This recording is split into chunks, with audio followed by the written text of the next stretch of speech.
சக்தி குருவடி சரணம் திருவடி சரணம். ஆக்கமும் ஆன்மீகமும் ஒரு அற்புதமான தொழில் நேர்களே டிப்ஸ் பார்ப்போமா? என்ன அப்படின்னு கேட்டிங்கன்னா, நம்ம சாலட் பண்ணியிருக்கோம். பசிப்பயிறு சாலட்டு, தக்காளி வெங்காயம் போட்டு பண்ணுறோம். ஒரு புது டிஃப்ரெண்ட்டாக நான் ஒன்று சொல்லித்தரேன். என்னென்னு கேட்டிங்கன்னா, ராஜ்மா ஊற போடுறீங்க. ராஜ்மா நல்லா வேக வைக்கிறீங்க.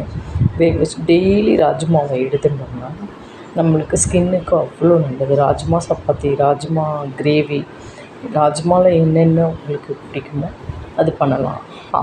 அது மட்டும் இல்லாமல் ராஜ்மாவும் ப்ளஸ் ப்ராக்கோலி போட்டு பண்ணினீங்கன்னு வச்சுக்கோங்களேன், அவ்வளோ ஃபென்டாஸ்டிக்காக இருக்குது. ஒரு கை ராஜ்மா பயிர் வேக வச்சதை எடுத்துக்கோங்க. தக்காளி வெங்காயம் குடமிளகாய் என்னென்ன வேணுமோ எடுத்து வச்சுக்கிறீங்க. ப்ராக்கோலி வேக வச்சதை எடுத்துக்கிறீங்க. அதில் பெப்பர் போட்டு லெமன் புளியறீங்கள்ல, ஒரு ஸ்பூன் தயிர் ஊற்றி பாருங்களேன், சாப்பிட்டு பாருங்களேன். ஒரே ஒரு ஸ்பூன் தயிர் ஊற்றிட்டு அந்த கொத்தமல்லியோட காம்பை தூக்கி போடுவோம். அதை நீங்கள் பிடியாக கட் பண்ணுங்கள். வெங்காயத்தாள் போட்டால் எப்படி டேஸ்ட் இருக்கும் செஞ்சு பாருங்கள். கமன்னு இருக்கும். இது ஃப்ரெஷ்ஷாக இருக்கும். கேப்சிகன் போடுறீங்க, ப்ளஸ்ஸு முட்டைக்கோஸும் போட்டு பாருங்கள், நல்லாயிருக்கும். சாப்பிட்டு பாருங்கள் நேர்களே.